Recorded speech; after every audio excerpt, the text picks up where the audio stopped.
que votre parole soit impeccable vis-à-vis de vous-même. Donc, allez demander pardon. Pardonnez-vous à vous-même, parce que parfois on se prend la tête, etc. Et puis on se crée un langage qui n'est pas très valorisant. Et dites-vous, c'est une erreur, c'est une phase, c'est une période de ma vie que je traverse, je me relève. Donc que votre parole soit impeccable vis-à-vis de vous-même.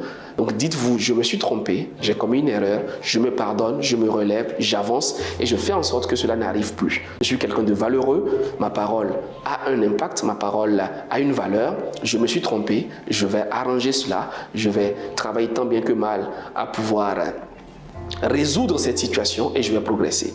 Et vis-à-vis des gens, faites le pas. Reconnaissez vos erreurs, reconnaissez vos limites, assumez-les, présentez vos excuses et proposez un plan pour aller de l'avant.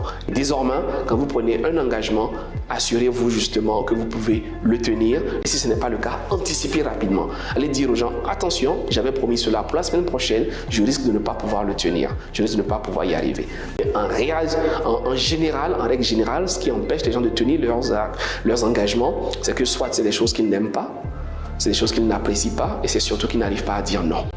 Où est-ce que vous en êtes? Quel est le chantier que vous devriez ouvrir à votre niveau? Peut-être qu'il faut apprendre à dire non. Peut-être qu'il faut apprendre à vous réorganiser.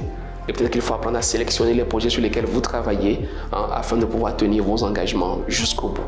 Donc voilà les quelques éléments qui pourraient vous aider.